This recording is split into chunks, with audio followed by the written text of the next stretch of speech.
buenos días. Para mí es un honor abrir el día de hoy en la reunión de CUDI 2017 el primer panel de accesibilidad a personas con discapacidad para contenidos digitales. Tenemos 3 conferencias. La primera de ellas es accesibilidad a personas con discapacidad para contenidos digitales, la cual va a ser dictada por la profesora Mónica Duhem. La dinámica es 15 minutos por expositor, 5 para preguntas y se cierra la sesión. Son 2 conferencias presenciales y una virtual, una por videoconferencia. Entonces le damos la bienvenida a la profesora Mónica Duhem de Hair Colors.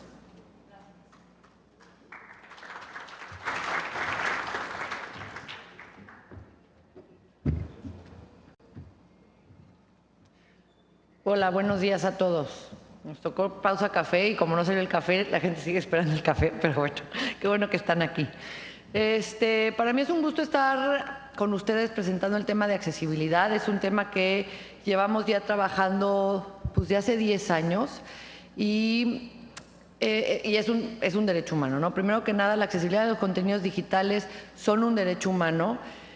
Y tanto las personas con discapacidad como los adultos mayores, en un mundo globalizado, en un mundo de la economía de la información en la que estamos viviendo, pues tienen que ejercer este derecho de acceso a la información, ¿no? La presentación que acabamos de tener ahorita de Vivian, donde veíamos exponencialmente cómo va a impactar la tecnología en nuestras vidas, yo nada más pensaba, pues la brecha digital de las personas con discapacidad en estas tecnologías se va a hacer también exponencial si nosotros desde el desarrollo de una solución no estamos pensando en inclusión digital. Entonces, obviamente es un derecho humano y los gobiernos en todo el mundo ya están desarrollando políticas y leyes que obligan a todo lo que son contenidos digitales, específicamente a portales de Internet, a cumplir con estándares de accesibilidad. En América los países tienen ya todo un marco jurídico, un marco legal que está relacionado con el tema de accesibilidad, pero la implementación de lo mismo es muy complicada. ¿Por qué es complicada? Porque nadie sabe qué es accesibilidad digital. Hoy en día hay 85 millones de personas en el mundo que están navegando en Internet con discapacidad y la gente no lo está tomando en cuenta. Entonces, a nivel mundial, la ONU en la Convención sobre los Derechos de las Personas con Discapacidad habla de inclusión digital, habla de acceso a la información digital, habla de acceso a portales de Internet. En México específicamente, la reforma de la Ley de Telecomunicaciones ya incluye un artículo completo en tema de accesibilidad digital. Específicamente estrategia digital y van a estar aquí en ciberseguridad, ya también incluyeron el tema de accesibilidad donde se dice, bueno, todos los portales de gobierno y de entidades gubernamentales tienen que cumplir con estos criterios de accesibilidad y mismo incluyeron, pero claro, se publicó el 30 de diciembre, el día que nadie ve el diario oficial, que no van a poder pagar campañas mediáticas digitales los gobiernos en medios digitales que no sean accesibles, ¿no? Obviamente pues estamos lejos de cumplir. Y quiero que entendamos todo qué es discapacidad. Discapacidad son las barreras. Todos nacemos con una deficiencia, yo no veo muy bien, desde hace ya más de 20 años utilizo lentes, pero que yo necesite lentes, esa no es mi discapacidad, esa es mi deficiencia. La discapacidad es que yo con esta deficiencia no pueda ver lo que tengo enfrente en pantalla, ¿no? Y esa es la discapacidad. La discapacidad es el resultado de las barreras que tenemos, que se le suma a nuestra deficiencia, que todo mundo podemos nacer con una deficiencia. Y eso es súper importante, porque estas son las barreras que tenemos que minimizar, estas son las barreras a las que se refiere la accesibilidad digital. ¿Qué es la accesibilidad digital?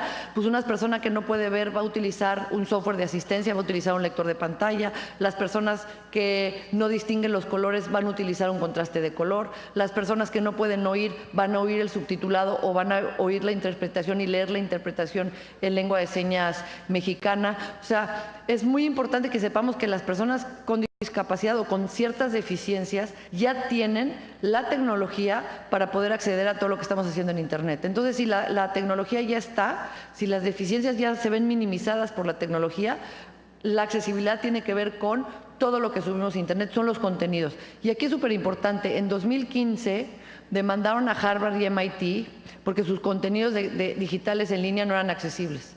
Claro, si yo soy un alumno sordo que estoy viendo una clase que subimos en una plataforma de multimedia y no tiene el subtitulado, pues a mí ya me estás excluyendo de ese contenido. Entonces aquí lo importante es que la accesibilidad web, la accesibilidad al contenido de Internet no tiene que ver con tecnologías de asistencia, no tiene que ver con que nosotros ofrezcamos lectores de pantalla, que nosotros ofrezcamos software de contraste de color. Esos software, esas tecnologías de asistencia ya existen, y es como si a mí me dices, Mónica, tú no puedes navegar en Internet. Yo, si quiero navegar en Internet, me compro una computadora. Si yo soy una persona ciega que quiere navegar en Internet, me compro mi lector de pantalla. Uno es responsable de comprar el hardware y el software que me va a dar el acceso a Internet, que me va a dar el medio para acceder a Internet. Cuando hablamos de accesibilidad digital, me refiero a todo el contenido que estamos subiendo a Internet. Que todos estos sitios web sean compatibles con la tecnología de asistencia. Y lo que le estoy diciendo no es nada complicado. Hoy obviamente es un tema totalmente nuevo. En México 2014 apenas se hace la modificación a la ley. Estamos en 2017 apenas viendo cómo vamos a implementar esa ley. Entonces evidentemente hoy pues 9 de cada sitios web no son accesibles. No son accesibles en México, no son accesibles a nivel mundial, ¿no? Sin embargo, 85 millones de personas en Latinoamérica están navegando en Internet. Y un dato interesante, la Organización Mundial de la Salud acaba de publicar un estudio que para el 2025 1 millón de jóvenes al año se van a quedar sordos por el uso de audífonos. Y eso lo hemos visto mucho. Está súper de moda, todos los chavos están utilizando audífonos todo el tiempo. La Organización Mundial de la Salud ya publicó sus estadísticas que 1 millón de jóvenes al año a partir de 2025 se van a estar quedando sordos porque no, por el uso de audífonos y con audífonos a unos decibeles demasiado altos. ¿Esto qué quiere decir?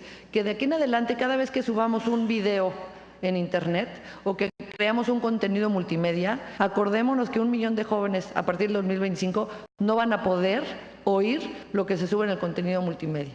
Entonces, ¿qué es la accesibilidad al contenido de Internet? Es decir, bueno, todos estos contenidos multimedia tienen que tener ciertos estándares para que sean accesibles a cualquier persona, a personas con discapacidad, ¿no? Entonces, un sitio web accesible es aquel que cumple con los estándares, aquel que es compatible con la tecnología de asistencia.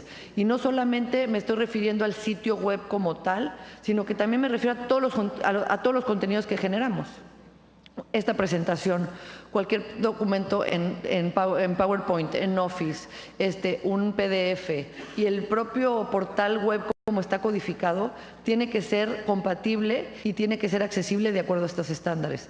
¿Cuál es el resultado? Pues tenemos obviamente beneficios económicos y sociales impresionantes. Beneficios económicos para los que saben aquí de programación pues, y de SEO, que todo el mundo ahorita, todo SEO en la vida. Un sitio web accesible es un sitio web que está totalmente bien etiquetado para que sea compatible justamente con lectores de pantalla y con tecnología de asistencia. Pero el beneficio económico de un sitio accesible es, obviamente, generación de ventas. Hoy, 9 de cada 10 sitios de Internet no son accesibles, pues las personas con discapacidad no pueden comprar en línea. Entonces, obviamente, automáticamente al yo ser compatible con tecnología de asistencia, le estoy abriendo la puerta a 9 de cada 10 sitios de Internet que no compiten conmigo. Adquisición de clientes, posicionamiento en buscadores, el motor de Google de eso pide su limosna, de sitios web bien desarrollados, bien etiquetados para poderlos encontrar mucho más fácil. Obviamente es un sitio más rentable y obviamente trae beneficios también fiscales. Desde el punto de vista de los beneficios sociales, pues obviamente son enormes. Estamos hablando de inclusión total, estamos hablando de impulsar realmente el desarrollo económico y social, no solo de las personas con discapacidad, de nuestros chavos que se están quedando sordos, de los adultos mayores, de nosotros, el día de mañana que ya vayamos a ser adultos mayores y que ya somos seres de esta economía digital. Entonces, yo como ser de esta economía digital, el día de mañana que todavía vea peor de lo que estoy viendo ahorita y que quiera comprar un boleto de teatro en Ticketmaster, si hoy no lo puedo hacer muy bien, imagínense mañana. Entonces, la accesibilidad digital realmente trae beneficios económicos y nos ayudan a beneficiarnos en nuestro desarrollo económico y social. Específicamente en educación, hablamos de la educación en línea, ¿no? La educación en línea tiene un impacto bestial en toda la comunidad, sobre todo en zonas marginadas. Pues esta educación tenemos que asegurarnos desde el inicio que esté desarrollada, que esté creada en contenidos accesibles para que realmente sean accesibles para todo el mundo. Entonces, ustedes me dirán, ¿qué tan complicada es la accesibilidad web? Es lo más fácil del mundo, que eso es lo bonito. No hay que hacer una carrera específica, especial, para aprender accesibilidad web. Tenemos que conocer cuáles son los criterios y aplicarlos. Entonces, si mañana hoy les digo que cualquier foto que suban a un documento digital, ustedes le pueden poner un texto alternativo, cosa que en la vida hemos hecho, pero ya ahorita que lo saben lo vas a hacer, quiere decir que todas las personas ciegas que están accediendo a nuestro documento ya tienen una explicación de lo que hay en esa foto. Así de fácil fue hacer una foto accesible, una foto digital accesible. Lo mismo pasa con multimedia, cuando nosotros incluimos o la transcripción del contenido o el subtitulado, y lo mismo pasa cuando estamos creando un portal de internet. Así de fácil son las reglas de accesibilidad que podemos implementar. Entonces, ¿qué es lo que hicimos nosotros para empezar a tomar el tema en México? Nosotros creemos dos cosas. Uno, si los alumnos desde el inicio, si nosotros como hacemos seminarios de inglés en las universidades, nosotros podemos dar un seminario de accesibilidad, todos los chavos que estén saliendo y que ya aprendieron de accesibilidad ya van a hacer contenidos accesibles, porque así de fácil es. Si yo sé usar Office, yo sé usar Office accesible, lo que pasa es que todavía no me han enseñado cómo. Entonces, no es complicado y nosotros dijimos, es a través de los alumnos, a través de las universidades, con seminarios de accesibilidad, donde realmente podemos crear un cambio. En la ONU estamos haciendo un proyecto a nivel mundial, vamos a visitar 20 países en los próximos 4 años dando seminarios de accesibilidad, y el seminario de accesibilidad de la ONU es un seminario de 4 días, donde enseñamos en 2 días a programadores cuáles son los estándares de accesibilidad para programar un sitio web accesible. En un día vemos el tema de contenidos digitales accesibles, incluyendo redes sociales, y un día nada más es para obligar a los gobiernos a comprometerse. Entonces, realmente el programa de la ONU para accesibilidad digital es de 4 días. Entonces, ni siquiera nos va a dar para una carrera, una maestría. Claro que hay gente que se va a especializar y va a dar soluciones cada vez más complejas y más atinadas en accesibilidad, pero es un tema muy fácil de lograr, ¿no? Y de implementar. Entonces, ¿qué hicimos con la UNAM? Hicimos un laboratorio de accesibilidad web.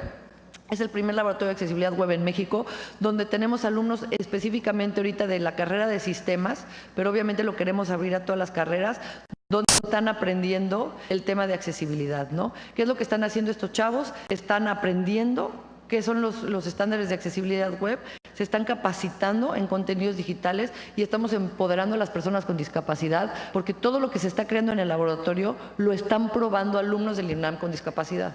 Entonces, si yo ahorita estoy haciendo una presentación en el laboratorio, pues esta presentación, ¿quién la va a probar su accesibilidad? Los alumnos con discapacidad del propio UNAM, ¿no? Entonces, ahorita que estamos haciendo, los chavos específicamente de la carrera de sistemas están desarrollando un portal accesible, están desarrollando los diferentes componentes que incluimos en los portales de internet, accesible y responsivo. ¿Para qué? Para que ustedes tengan a su disposición una herramienta para creación de sitios web accesible que nos vaya a dar carruseles, captcha, temporizador, todos los menús, formatos, todo lo que realmente los componentes que incluimos en un sitio web van a estar ahí desarrollados y van a estar desarrollados de manera responsiva y accesibles. Otra vez, nada sobre nosotros y nosotros, todos los componentes son probados por personas con discapacidad y los chavos están aprendiendo qué es accesibilidad y son chavos de 6º semestre, no son maestros ni doctores en informática y lo estamos haciendo muy bien. Entonces, invitarlos a entrar al tema de accesibilidad digital, realmente transmitirles lo fácil que es.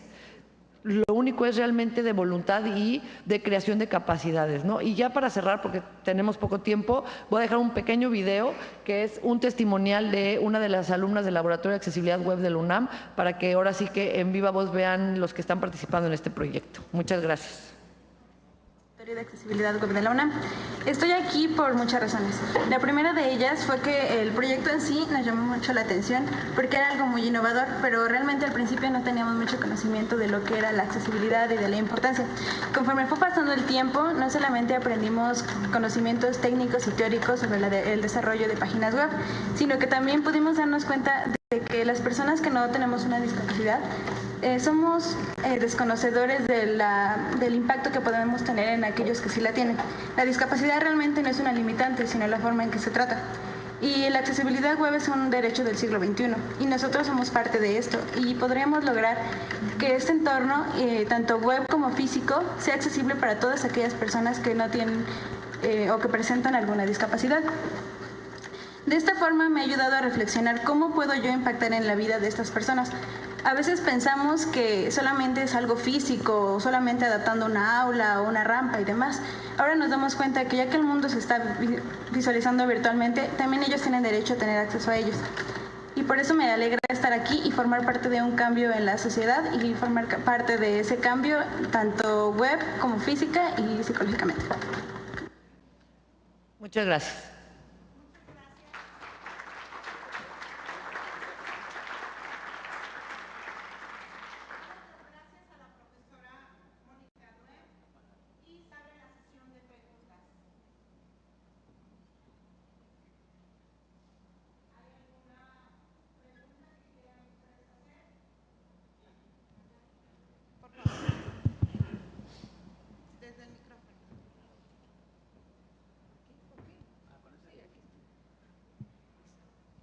Buenos días, Magdalena Peña de la Universidad Veracruzana. ¿De qué manera pudiéramos llegar hacia la institución de la UNAM para ese laboratorio que ustedes están desarrollando, académicos o alumnos que están estudiando las carreras, no nada más de sistemas, sino cualquier otro tipo de carrera, para que tengan esa capacitación que ustedes están promocionando hoy en día? Bueno, nos podemos poner de acuerdo con muchísimo gusto. Nosotros damos esa capacitación y nosotros preparamos, instrumentamos dentro de la universidad la creación de este laboratorio. Como les comentaba, en la UNAM ahorita estamos haciendo el piloto, estamos también por lanzar otro en la Universidad de Centro, que es de diseño, pero nosotros con muchísimo gusto podemos apoyarlos en instrumentar el laboratorio y en acompañarlos para que se siga trabajando, ¿no? Digo, algo interesante es que ya cambió la ley y todos los sitios gubernamentales tienen que ser accesibles. Y nadie sabe qué es accesibilidad. Entonces, mientras nosotros podamos crear más de estos laboratorios de accesibilidad, podemos ser también un apoyo para todos los que están creando sitios web, que podamos enseñarles cómo se hace accesible para poder replicar el tema de inclusión digital. Pero con mucho gusto lo podemos ver. Ok, gracias. ¿Alguna otra pregunta?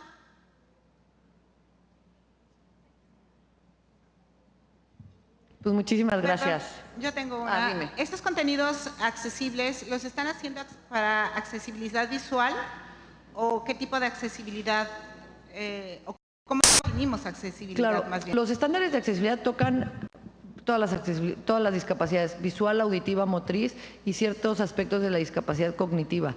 ¿Esto qué quiere decir? Que una persona, por ejemplo, que no puede mover sus brazos y que no va a navegar con un mouse, puede acceder a todo el contenido dentro de un portal utilizando o un software de asistencia o solo el tabulador, ¿no? Esos son parte de los criterios de accesibilidad. Entonces tiene que ver con el orden de lectura de nuestros documentos para que no me pierda dentro de la orden de cómo está desarrollado el propio sitio, para que si yo soy una persona con discapacidad motriz que no navego con un mouse, pueda navegar sin ningún problema. Entonces, parte de los temas que enseñamos es, cuando estés diseñando, cuando estés programando, nunca asumas que la persona va a navegar con un mouse. Si tú diseñas algo que va a ser navegado por una persona que no va a utilizar el mouse, va a ser un diseño mucho más incluyente. Perfecto. Gracias. ¿Alguna otra pregunta? Sí, aquí hay otra. Hola, Amílcar Morales de Centro Geo. Mi pregunta es, la herramienta que están desarrollando, ¿cuándo la van a tener ya disponible? Y ¿cómo nos vamos a enterar? ¿De qué manera nos van a avisar a todas las instituciones? Yo creo que aquí es un poquito decir que CUDI es por mucho un muy buen canal efectivo para... Obviamente la vamos a poner a disposición a través de CUDI. Un poco la idea es, y ahorita lo que ya desarrollamos son los componentes por separado. Se desarrolló el carrusel, el cronómetro de tiempo. Cronómetro de tiempo, sobre todo para instituciones educativas, a la hora de hacer exámenes, pues todos los alumnos con discapacidad tienen que tener un cronómetro de tiempo accesible para poder saber cuánto tiempo les falta para terminar un examen o no, sobre todo si los exámenes son en línea. Entonces, los componentes ya están desarrollados y ahora lo que lo estamos es montando en un administrador de contenidos para que lo podamos utilizar todos. Queremos sacar una convocatoria en septiembre. Vamos a donar 100 sitios web accesibles a 100 organizaciones de la sociedad civil. Vamos a empezar con las organizaciones de la sociedad civil, con el apoyo de Fundación Televisa, también para posicionar el tema y empezar a mover, y a través de CUDI también vamos a poner la herramienta accesible, ¿no? Es un WordPress que ustedes van a poder utilizar para tener accesible, ¿no?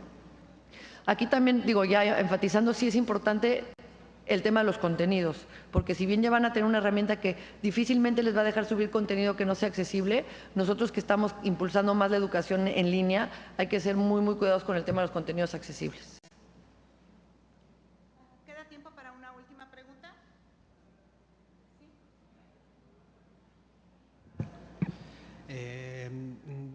Sergio Barbosa, de la Universidad de Guanajuato. Soy desarrollador. Todos los desarrollos que llevamos en la Universidad de Guanajuato son propios. Soy orgullosamente padre de un bebé con síndrome de Down. He vivido en carne propia las discapacidades, pero como desarrollador y como programador, nosotros siempre nos enfrentamos a las formas en cómo realizamos nuestro software y los tiempos. Siempre las solicitudes que tenemos son para ayer y tenemos la complicación de cumplir ciertos requerimientos. ¿Qué tanto con nuestros desarrollos propios tendremos que invertir o cuánto nos impacta el hacer modificaciones para que nuestros desarrollos sean accesibles? Que el esfuerzo, de alguna manera, ¿qué tanto nos va a impactar a nosotros? Porque a mí me gustaría en lo personal empezar a realizar este tipo de cambios. Obviamente, parchar un sitio siempre va a ser mucho más complicado, ¿no? Un ejemplo, y tú como desarrollador lo vas a entender perfecto, los encabezados.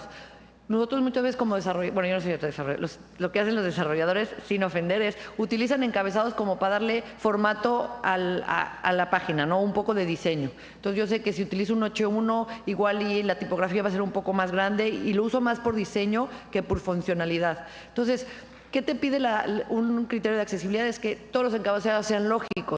Porque si yo soy una persona ciega y navego con lector de pantalla, yo muchas veces me voy a ir directo al listado de los encabezados para ir directamente a la sección que me interesa, ¿no? Entonces, si estos encabezados no tienen un orden lógico, porque nosotros como desarrolladores los usamos más para darle diseño que realmente funcionalidad al portal, pues sí, rehacer todo ese listado de encabezados nos va a quitar mucho tiempo. Si nosotros ya sabemos cuáles son los estándares de accesibilidad y estamos empezando un proyecto de cero, no te va a quitar nada de tiempo. O sea, sí te va a quitar 3 minutos más ponerle un texto alternativo a las imágenes que suban o ponerle el texto adecuado al enlace, que es lo que haces como desarrollador. Subes la foto de Facebook, sabes que es un enlace y ya no tienes que explicar qué es el contenido del enlace, porque otra vez más estamos asumiendo que la gente está navegando con un mouse y que le va a picar a la F de Facebook. ¿Qué te va a pedir el estándar? Que describas el enlace, red social Facebook, que lo pongas en un texto alternativo para que la persona que navega, ya sea sin el mouse o con un lector de pantalla, sepa que ya llegó un enlace. Entonces, ese tipo de cosas te quitarán cuanto mucho 10 minutos más, pero si tú y yo las sabes de inicio, no te va a quitar mucho más tiempo. La verdad es que bastante fácil de implementar y si lo hacemos desde un inicio ya te salen unos desarrollos muy limpios y muy accesibles. Bueno, con esto concluye la participación de la profesora Mónica Due. CUDI le agradece su participación y le extiende una constancia. Gracias.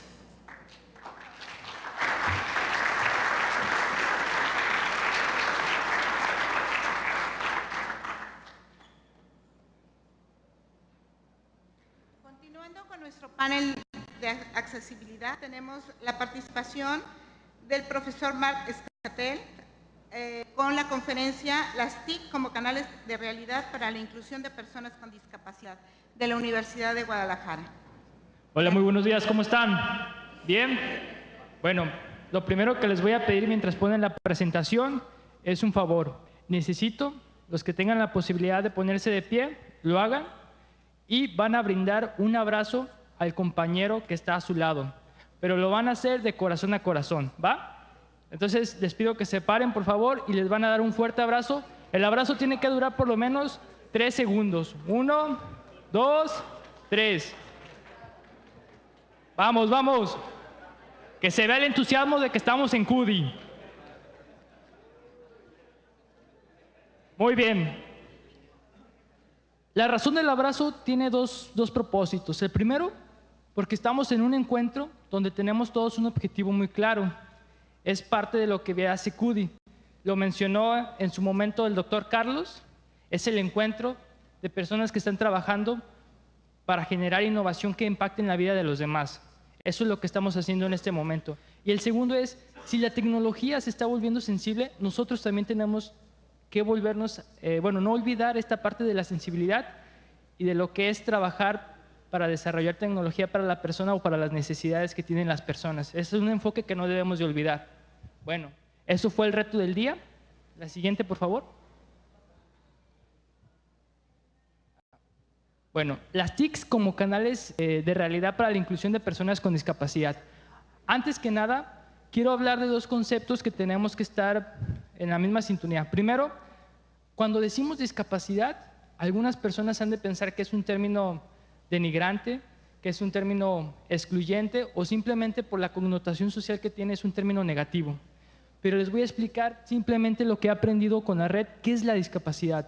Simplemente una característica más natural de todo ser humano. Y les puedo asegurar que todas las personas que estamos aquí presentes, en alguna etapa de la vida vamos a adquirir algún tipo de discapacidad, ya sea temporal o permanente. Entonces significa que no es nada malo, sino es simplemente parte del ciclo de vida del ser humano. Y lo que debemos de entender es que debemos de ser conscientes que la accesibilidad no es el diseño para las personas con discapacidad, sino es el diseño para todos, entendiendo la diversidad humana.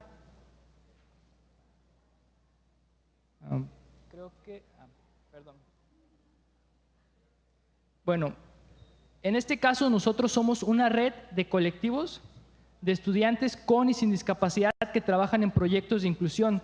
Nace a partir de una necesidad y la cual se expresa por medio de redes sociales y en datos, en el 2014 inician 4 personas, 4 compañeros que se dan cuenta que CUSEA no era accesible y que habría grandes retos en materia de inclusión para alumnos con discapacidad. Lo que ellos empiezan a hacer es, a través de publicaciones en Facebook, a localizar a los chavos que tenían se presentaban estas situaciones. En el 2015 se conformó el primer colectivo que ya contaba con 20 integrantes. Empezaron a generar trabajos y todo fue por medio de redes sociales, en este caso Facebook. En el 2016 se expande el colectivo a la red universitaria de Guadalajara. Actualmente está el colectivo universitario incluyente CUCOSTA, CUSEA, CUSEID, CUAD. Hay un proyecto con el colectivo en CUSEID y en CUValles. Y lo que fue en el 2017, el colectivo creció exponencialmente por medio de lo que son Facebook y se creó la primera red a nivel internacional que está conformada por 120 estudiantes con y sin discapacidad a nivel internacional que trabajan en temas de discapacidad. Entonces hay representantes de Argentina, de Colombia, de Perú, de Ecuador, de España. Hay compañeros que están trabajando en el tema desde su trinchera y lo que hacemos es lo siguiente, que es lo que voy a explicar, el canal de realidad. Bueno, aquí como pueden ver, esta es la página donde pueden verificar que hay 127 miembros, de los cuales estoy hablando a nivel internacional. No cambian. Bueno, es lo que les acababa de decir. Algunas definiciones. La discapacidad, bueno, es una característica de la diversidad humana, la cual es un proceso natural. ¿Por qué es importante la inclusión? Bueno, la inclusión no es una teoría o un protocolo que les vamos a enseñar o que van a aprender leyendo. La inclusión simplemente es una actitud consciente para eliminar las barreras que impiden la participación plena y efectiva de las personas. Es decir, es una actitud de vida ante las situaciones que se nos presentan. Simplemente eso es la inclusión. La inclusión no es la teoría de hacer que los sujetos se integren de forma… No, es simplemente tener esa actitud, esa disposición. Es importante para la accesibilidad web, es lo que hablaba la maestra Durkheim. La cuestión es, pensar en la accesibilidad es pensar en las necesidades del usuario. Dos cuestiones que son importantes en la accesibilidad es el acceso y el uso de la información para todos, entender que como seres humanos todos somos personas, todos valemos lo mismo, pero todos tenemos necesidades diferentes. Y verlo eso como un potencializador, no como una limitante. Diversidad más tecnología igual a potencializar la innovación. Simplemente es la fórmula que tenemos que ver para eliminar las barreras de accesibilidad. Entonces, un canal de realidad son el resultado de proyectar el espacio y tiempo como categorías de estrategia y acción mutuamente independientes a través del uso de las TICs para resolver una situación específica de manera colaborativa, teniendo presente la proyección de escenarios en forma de retos a través del uso de las tecnologías para recuperar, compartir y co-crear soluciones que impacten de manera positiva en la interpretación de la realidad de los individuos a intervenir. Bueno, esta es la definición que nosotros estamos trabajando, que estamos tratando de acuñar, pero para hacerlo de una manera más simple, ¿qué es un canal? Bueno, lo voy a explicar con este diagrama. Tenemos en el colectivo de todo tipo de discapacidades o de características. Hay compañeros que son sordociegos, compañeros que son ciegos, compañeros que son usuarios de silla de ruedas, que son parte de sus características. Ellos tienen un contexto y una concepción de su realidad muy particular. Lo que hacemos es evocar a sus experiencias, a sus conocimientos, para entender la situación que ellos están viviendo y así poder definir el reto que vamos a atender. En este caso, el acceso y uso de la información es un elemento clave, el cual lo hacemos a través de las TICs. En este momento es cuando se define el canal de la realidad, el canal de realidad, que sería, en este caso podemos decir Facebook. Y lo que se genera en ese canal de realidad, que es la red social, es un trabajo colaborativo e innovación para hacer un cambio en la realidad a través de una intervención, la cual se documenta, se comparte y se replica. Bueno, esto ya es algo más teórico, que es en lo que estamos trabajando, que es el canal de realidad. ¿Qué conlleva un canal de realidad? Conlleva elementos internos y externos, dimensiones, enfoques y la conjugación de los mismos elementos, las dimensiones y los enfoques, que son cuestiones muy interesantes. Tanto en las preguntas internas es, ¿qué relación tiene la situación con mi vida o entorno social? Y la segunda es, ¿qué acciones he realizado en mi vida o práctica social para abonar a la solución o comprensión? Y esta pregunta la hacemos tanto para alumnos con discapacidad como sin discapacidad para entender cuáles son las barreras a las que se están enfrentando.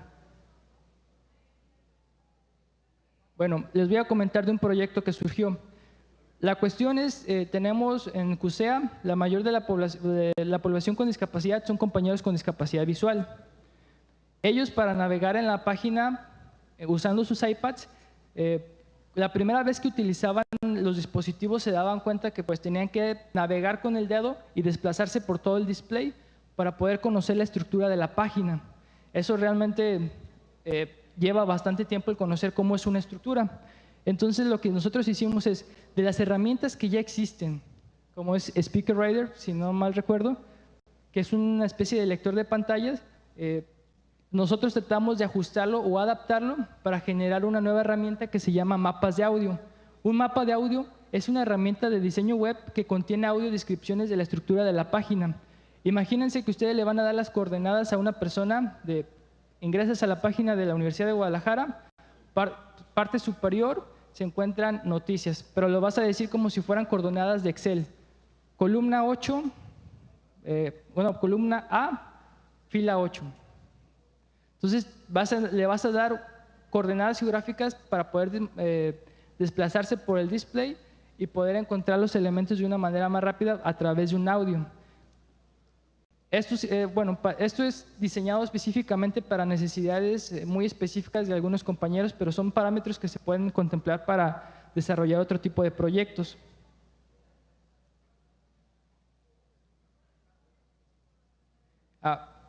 Para nosotros, incluso algo que se trabaja es la resignificación de los mismos términos aplicados a nuestra realidad.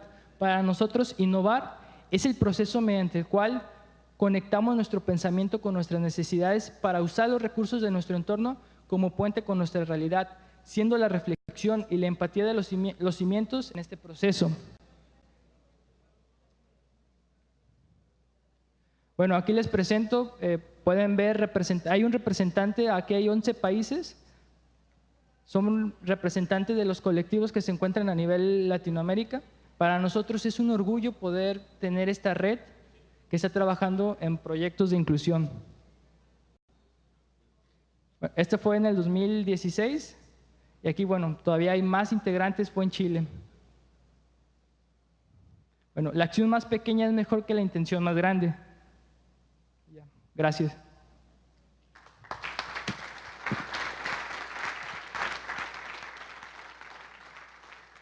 Agradecemos a Marc su participación en este panel y se abre la sesión de preguntas. ¿Alguien tiene una pregunta?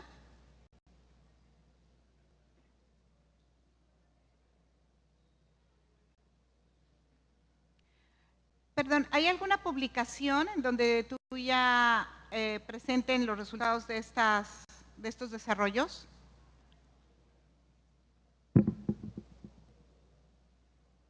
Bueno, todavía no se ha publicado, estamos trabajando, de hecho es parte de un tema de tesis que estoy desarrollando, pero el apoyo por parte de la Universidad de Guadalajara, en este caso por parte del rector, del maestro Tonatiu, del maestro Luis y del maestro José, ha sido muy grande hacia la misma comunidad. Muchas de las necesidades que se han tenido se han consensado y se han generado proyectos en los cuales hemos trabajado muy de cerca con lo que es la CGTI. De hecho, uno de los motivos es por eso que estamos el día de hoy aquí presentes.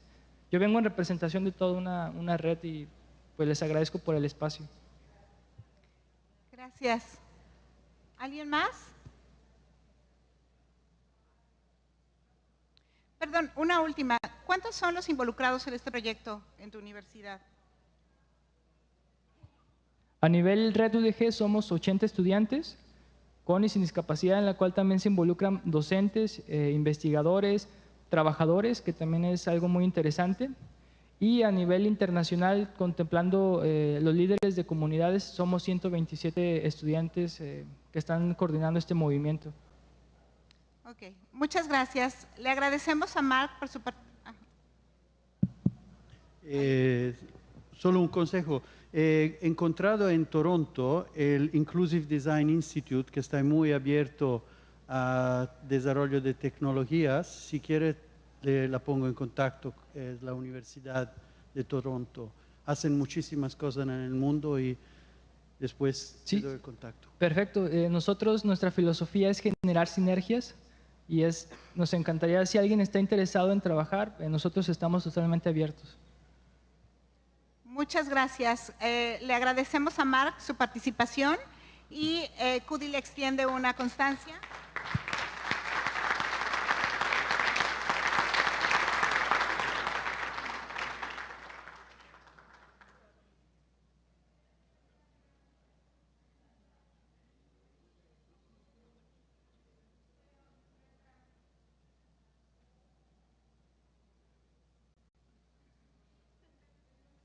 Participante es el profesor Guillermo Rodríguez de la UNAM, que nos va a hablar sobre TIC de inclusión.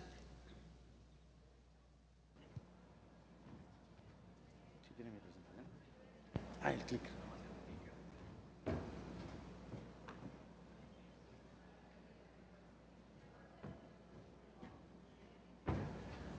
¿Cómo está? Muy buen día.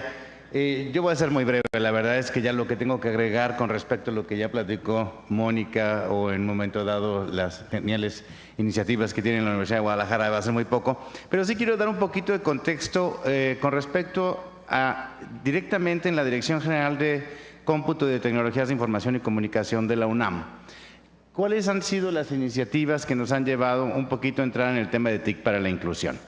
Poniendo un poquito de antecedentes, a partir de 2009, formalmente en la DGTIC nos ponemos a pensar en crear una iniciativa que atienda precisamente a esa población desfavorecida, que es todas las personas con discapacidad, tomando en cuenta que si hoy en día el 30% de las instalaciones de la UNAM son accesibles físicamente, en 2009 estábamos muy por debajo todavía de ese porcentaje. Cualquiera que vaya a Ciudad Universitaria se dará cuenta que es inaccesible aún para personas que no tienen discapacidad.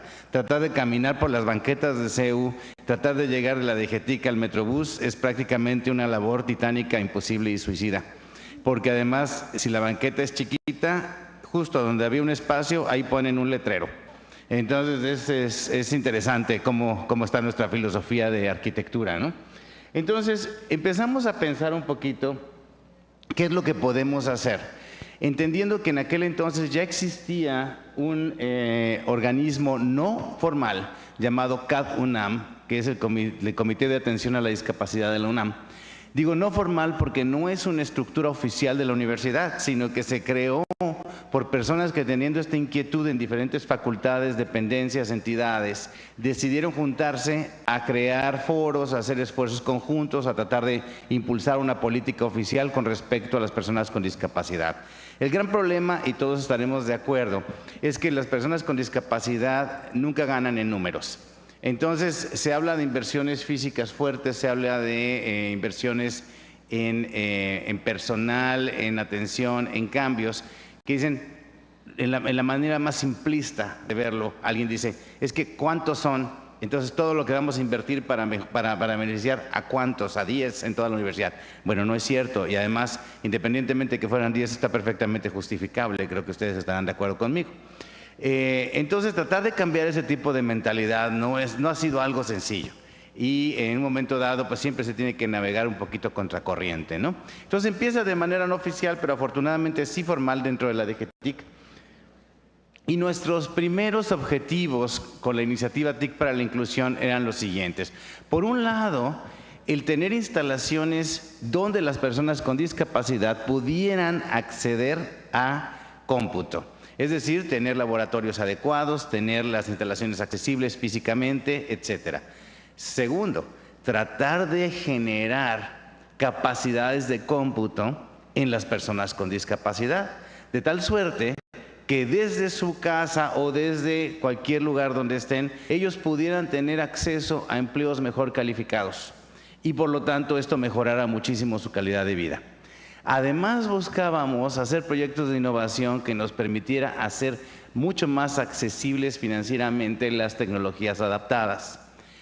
Además, también queríamos hacer asesorías hacia otras dependencias, otras instituciones, con respecto a cómo buscar la accesibilidad, tanto física como web. Y, por último, generar foros de divulgación de la cultura de la inclusión. Lo manejamos en términos de inclusión y no discapacidad, precisamente porque nuestra función es la inclusión. Entonces, en un tono mucho más positivo que el que en un momento dado se pueda manejar con discapacidad. Nuestras primeras acciones fueron analizar los propios puestos y perfiles que teníamos en la entonces de GESCA, después de GETIC, para ver qué compatibilidad existe entre cada función que se tiene que desarrollar en la dependencia con cada tipo y nivel de discapacidad. Es decir, por ejemplo, un programador puede o no puede tener qué grado o qué severidad en discapacidad visual, discapacidad motora, discapacidad auditiva, etcétera. Entonces, de tal suerte que un programador claramente puede tener una alta discapacidad auditiva, pero no necesariamente a lo mejor una intermedia o baja discapacidad motriz, ¿no? ¿Por qué? Porque si no, tiene serios problemas para introducir en un momento dado el código. Es un ejemplo. Así podíamos saber hasta dónde podíamos incluir qué tipo de discapacidad en nuestros propios puestos de trabajo. Segundo, quisimos observar cuál era la percepción de discapacidad que tenía nuestro propio personal. ¿Qué entendían por discapacidad? ¿Qué tan cómodos se sentían o familiarizados con personas con discapacidad? ¿Qué tan dispuestos estaban en trabajar junto a una persona con discapacidad? Porque finalmente eso le ayuda a uno a entender cuáles son los mitos que existen alrededor de ella y poder tomar acciones para hacernos una dependencia mucho más incluyente. Hicimos cursos de sensibilización y también capacitamos a instructores para que pudieran ellos tener la capacidad de atender personas con discapacidad en los cursos que dan. La DGTIC tiene una tradición enorme de cursos de extensión. De hecho, nosotros casi vivimos de nuestros ingresos extraordinarios por los cursos que damos. No son cursos curriculares en programas específicos, pero son de extensión. Y entonces, ¿qué pasa si en un momento dado, en uno de nuestros cursos se nos inscribe una persona con discapacidad visual o una persona con discapacidad auditiva? Tenemos la capacidad de atenderla. De entrada sabemos que el profesor se va a sentir un poco desencanchado porque no va a saber qué hacer. Entonces, lo primero era tratar de capacitar a nuestros propios instructores de tal suerte que pudieran saber cuáles son las acciones que tienen que tomar en caso de encontrarse con una persona con discapacidad en su grupo. Además, hicimos una evaluación y una adaptación de las instalaciones. Nosotros tenemos el típico edificio ochentero, que era les encantaba en aquel entonces hacer edificios con un montón de desniveles, un montón de escaleras, ángulos que no llevaban a ningún lado, y un desperdicio de espacio terrible. La verdad es que pónganse a ver cualquier edificio delegacional o típico edificio ochentero. Entonces, si ustedes van a la DGTIC en la UNAM, van a ver que lo primero que se van a encontrar es una pirámide, una escalerona tremenda que tienen que subir. Y una vez que llegaron al nivel de acceso, van a ver que también las escaleras van chuecas y luego va a haber escaleras para abajo, escaleras para arriba, desniveles, ángulos, etcétera, que hacen prácticamente imposible que nadie llegue ahí. ¿Qué hicimos entonces? Crear espacios de estacionamiento para personas con discapacidad, crear rampas, salidas, un elevador para poder llegar a la planta de acceso. Disminuimos el tamaño del mostrador de vigilancia también para poder acotarlo a una silla de ruedas. Pusimos guías para personas que usan bastón, de tal manera que puedan guiarse hacia dónde van llegando, y tratamos de que todos los servicios que se dan al exterior no quedaran en las plantas superiores, sino directamente en el nivel de acceso para que todo eso fuera accesible. Es imposible hacer toda la instalación accesible, pero sí creo que se hizo un esfuerzo muy grande. Además, se creó un aula laboratorio de innovación, precisamente entendiendo que tiene que tener diferente tipo de iluminación, que tiene que tener diferente disposición en el mobiliario, que tenía que tener mobiliario que fuera adaptable en altura, por ejemplo, las mesas, que tenía que tener otro tipo de proyección, etcétera. Entonces, para que en un momento dado esa aula pudiera acomodar personas con discapacidad principalmente motriz y visual. Además, hicimos foros de difusión, un ciclo de conferencias que duró muchos años que llamaba TIC para la Inclusión, donde invitábamos a muchos participantes de diferentes áreas a presentar avances en tecnologías que fueran para accesibilidad. Hicimos talleres de tecnologías libres de accesibilidad, de manera que otras dependencias de la UNAM supieran de qué podían disponer que estaba libre en software gratuito. Y desarrollamos uno que otro proyecto de innovación, y digo uno que otro porque ya quisiéramos que hubiera sido una gran lista de proyectos.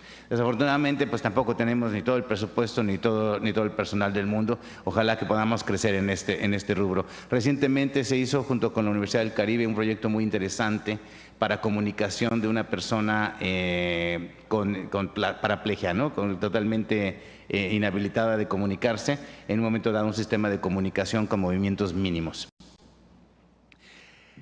En 2011 fuimos afortunados en recibir el reconocimiento del programa Poeta de la Organización de Estados Americanos en manos del doctor José Narro. Yo no estoy seguro que tanto lo merecemos, pero fue precisamente por el uso de tecnologías para apoyar la accesibilidad.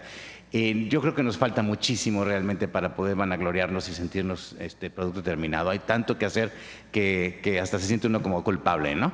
Recientemente estamos muy contentos porque oficialmente, ahora sí, durante la última parte de la administración del doctor Narro y reforzado por la administración del doctor Graue, tenemos una unidad oficial de atención a personas con discapacidad, de la cual formamos parte.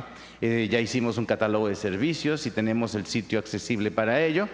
Y estamos pues muy entusiasmados con Mónica en el laboratorio de accesibilidad web.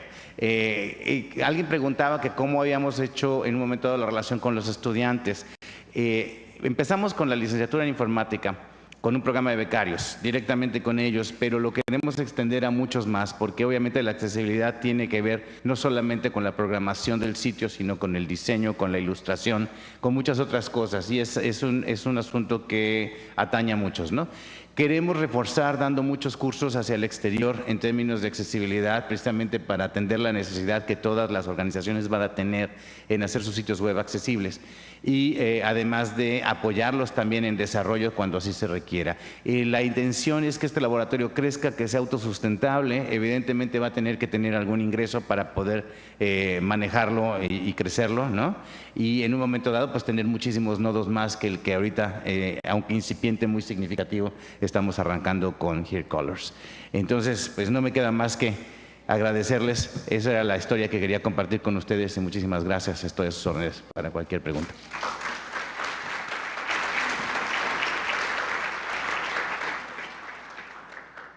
Agradecemos la presentación del profesor Rodríguez. ¿Alguien tiene alguna pregunta?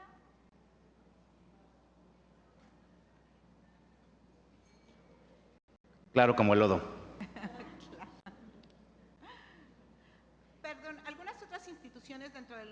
están interesadas en la accesibilidad? Por supuesto, como decía antes, estaba el CAD-UNAM, que además sigue funcionando, principalmente con participación de la Facultad de Arquitectura, la Facultad de Filosofía, la Dirección de Deportes. Hay varias más que se me están pasando, pero sí son cerca de unas 8 o 10 entidades y dependencias de la Administración Central de la UNAM que están constantemente participando en iniciativas de este tipo. Incluso hay unas jornadas de discapacidad que organiza el CAD-UNAM cada año y participa con muchas otras entidades de fuera, ¿no? Sobre todo, por ejemplo, asociaciones civiles como Discapacitados Visuales AC, etcétera. De hecho, nosotros a través de Discapacitados Visuales logramos la donación de las licencias del lector de pantalla JAWS, que es carísimo.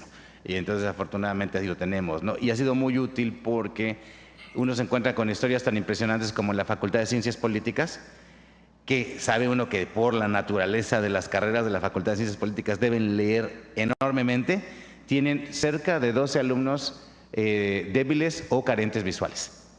Y entonces el tener ese tipo de herramientas de asistencia es fundamental. Impresionante. Así es. ¿Alguien más tiene? ¿Sí?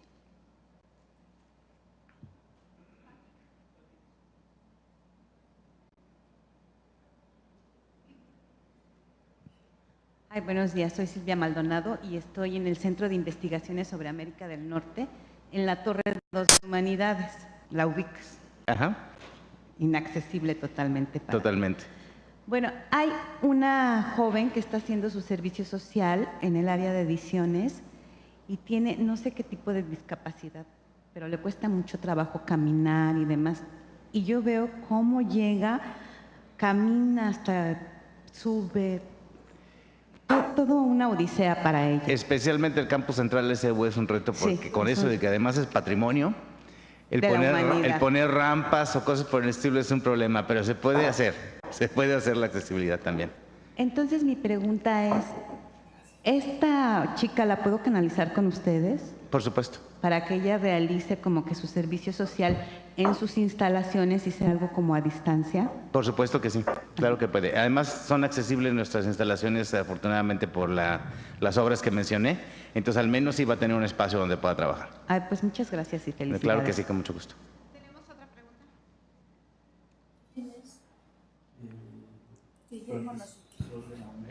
Buenos días, primero que nada felicitarlos por el gran trabajo que están realizando. Yo creo que este tema de grupos vulnerables es algo relativamente desafortunadamente nuevo que estamos escuchando. Hace poco tuvimos la experiencia de trabajar con un grupo de abogados en mi universidad con un tema de transparencia y nos estaban comentando precisamente que las nuevas modificaciones en la ley ya tenían que aplicarse este tipo de temas de cómo los grupos vulnerables, creo que así es como lo menciona la ley, tienen que tener acceso a esos recursos. Entonces nos empezamos a investigar un poco acerca de esto. De hecho, la propia ley ya comenta acerca de unos estándares internacionales de cómo las páginas web tienen que ser desarrolladas, por ejemplo, como lo que mencionabas del texto alternativo y otros temas, ¿no? Mi duda es, ¿se han acercado con alguna empresa en particular, fabricante o no, fabricante o proveedor de tecnologías de información, para poder tener algún tipo de cohesión o sinergia para efectos de poder impulsar este tan importante proyecto? Sí lo hemos hecho, ha sido un poco incipiente. Al principio, por ejemplo, cuando creamos el aula laboratorio fue con una donación de IBM. IBM estaba interesado, además IBM tenía un software de lectura de pantalla que nos donó licencias ilimitadas para todas las personas que lo requirieran. El problema es que ese software ya estaba fuera de mercado. Entonces, si bien lo interesante era que el software se lo donaba a la persona, no a la UNAM, entonces, nosotros administrábamos la donación. Entonces, si había una persona ciega que requería el software, nosotros le tramitábamos la licencia y se la llevaba a su casa, lo cual me parece excelente porque obligarlos a venir a un lugar donde puedan usar la tecnología adaptada, pues ya es una contradicción en términos. Después con Microsoft tratamos de instalar un aula poeta, tuvimos algún tipo de acercamiento, pero no se concretó tanto como hubiéramos querido, ¿no? Entonces, con la empresa de ellos conseguimos la donación, pero han sido todavía muy incipientes pues las colaboraciones. Esperamos que podamos incrementarlo mucho más con la responsabilidad social de las organizaciones, ¿no? Que podamos tener este tipo de... Adelante, Moni.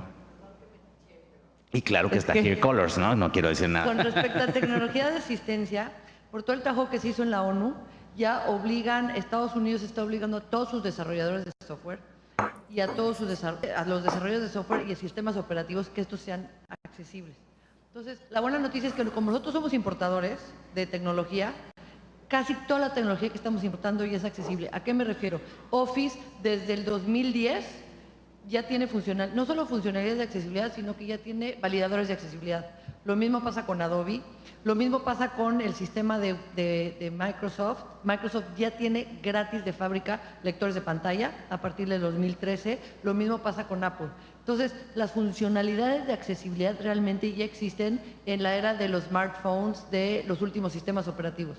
Entonces, si yo soy una persona con discapacidad que acabo de comprar un smartphone, que me compré mi iPhone, ya tiene Siri, que es comando por voz, por si no me puedo mover, si tengo de alguna discapacidad motriz. Ya tiene lector de pantalla que se llama VoiceOver, por si soy una persona con discapacidad visual. Entonces, las tecnologías de asistencia como tal ya existen en el mercado. Obviamente hay unas que se pagan, como JAWS, pero eso ya es al gusto del consumidor. Ya tenemos una gama bastante interesante de tecnologías de asistencia gratis, bueno, no gratis, pero que ya estamos comprando todos con nuestros sistemas operativos.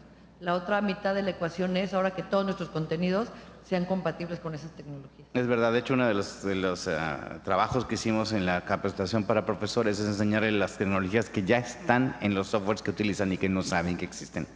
Pero también hay otras cosas, obviamente, que no existen tampoco y que hay que desarrollarlas y que hay que trabajarlas. Por ejemplo, nosotros tenemos ahí unos teclados para personas con discapacidad motriz, ¿no? Entonces son muy distintos al teclado normal para que persona con movimientos burdos pueda en un momento dado navegar como si nada. O uno, por ejemplo, que es el Smart Nav, que tienes un puntito en la frente y el puntito en la frente se mueve y por medio de una cámara va moviendo el cursor. Entonces moviendo la cabeza en vez de mover el brazo, ¿no? Y quizás haciendo clic con los ojos. Ese tipo de cosas faltan muchísimas, ¿no? Pero afortunadamente creo que vamos en el camino correcto. Sí, como bien comenta, yo creo que este tipo de temas da para muchísimo. Ahorita, como bien comenta, nosotros, bueno, de mi parte estoy preguntando por el área de tecnología de la información, pero pues como acabas de exponer, los vectores para poder atacar este asunto son infinitos. Pues lo que podamos apoyar nosotros con mucho gusto, porque se aprende poco a poco.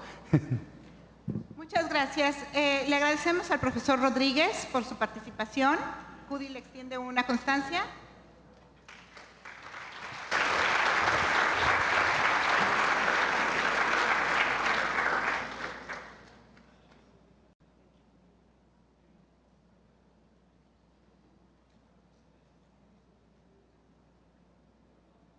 Continuamos con la última conferencia de nuestro panel, que va a ser por videoconferencia.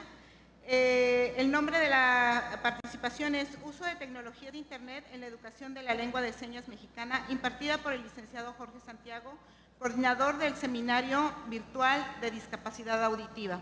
El licenciado Jorge Santiago es hipoacústico, o como él mismo dice, sordo profundo oralizado. Entonces, su dicción podría no ser muy comprensible para todos, pero él va a impartir la conferencia. Gracias.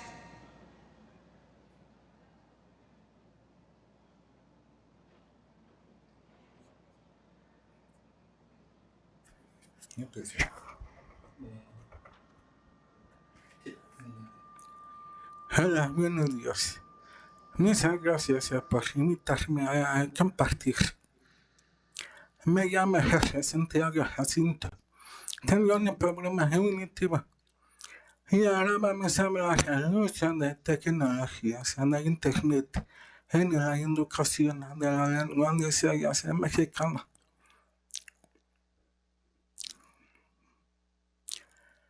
Las personas sordas en México. En el año 2017 en México no existe un censo concreto sobre las personas con discapacidad auditiva y tampoco se tiene un concepto correcto de esta discapacidad. En el 2000, INEGI comenta que en México había 261.793 personas con discapacidad auditiva.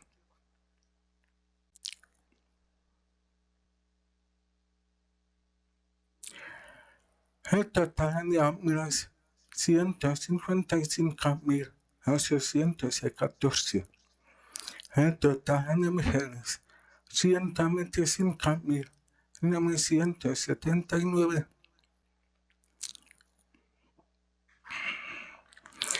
Sobre la educación en México.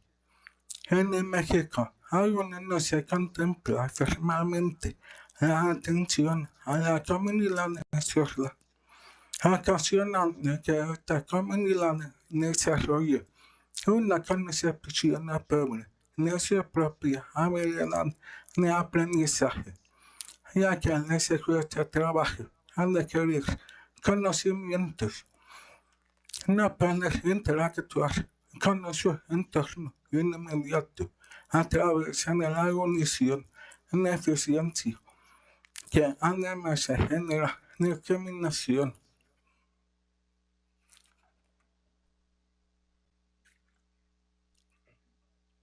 El 39.4% sin educación en México, 28.7% de primaria incompleta, 14.3% de primaria completa, 12.1% de secundaria incompleta, 5.9% de secundaria completa, 4.4% de media superior, 13.2% de superior y posgrado.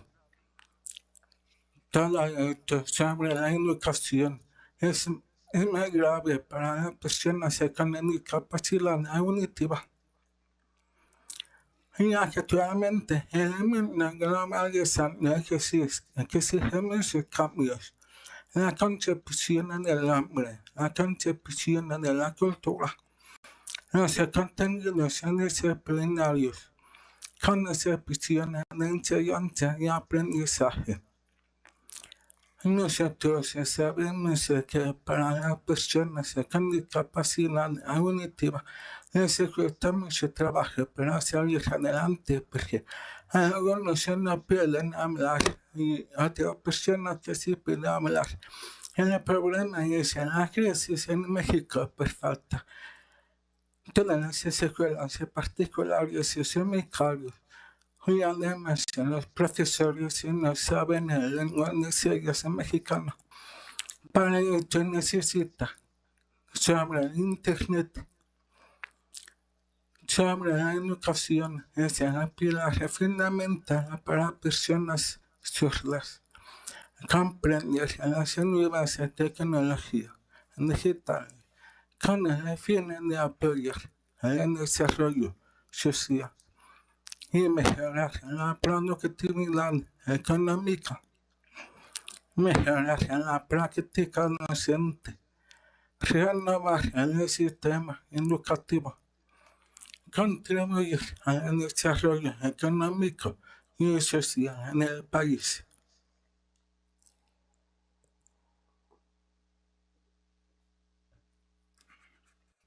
Sobre el curso virtual de la CUDI, las nuevas tecnologías de la información y la comunicación para llevar a cabo experiencias innovadoras en el campo de la enseñanza y el aprendizaje de lengua de señas mexicana en videoconferencias entre el alumno y el profesor.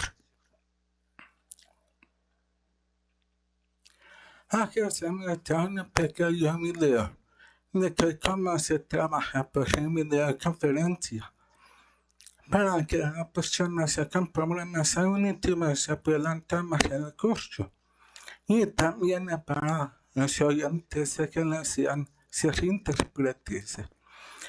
Porque sabemos que en México no hay mucha educación para los profesores que aprenden lenguas de señas para que puedan dar servicio a la comunidad sorda. También para los médicos, psicólogos, en los bancos, en centros comerciales y todo esto hace mucha falta para que la comunidad sorda per la comunicación, per medio de la serie. Todo esto es totalmente accesible y es muy importante. El curso virtual en el CUDI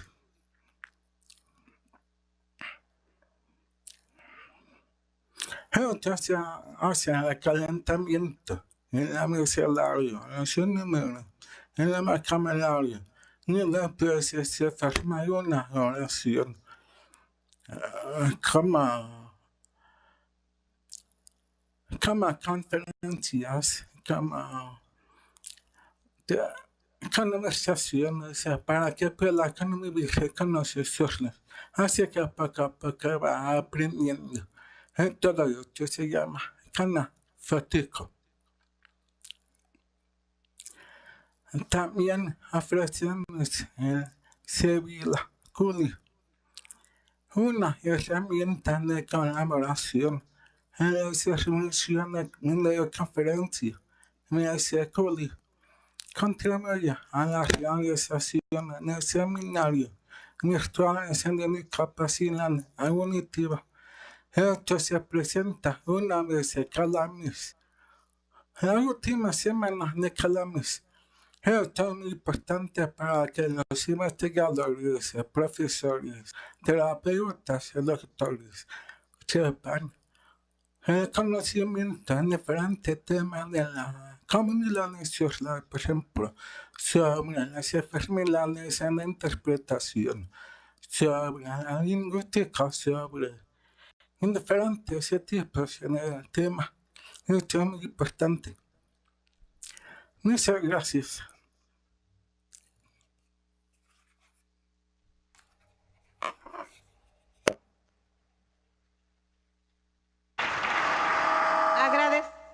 Agradecemos al licenciado Jorge Santiago y a la intérprete Priscila Pedrosa, que hizo el favor de traducir al lenguaje de señas mexicano esta plática.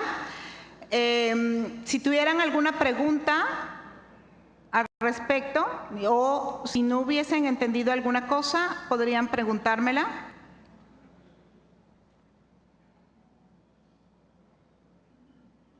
¿No? Los seminarios Sevilla se encuentran en la página de CUDI y puede, incluso a terapeutas, es de interés común. Yo creo, agradecemos la intervención del licenciado Jorge Santiago y de Priscila, y con esto concluimos la mesa de discapacidad. Gracias. Gracias.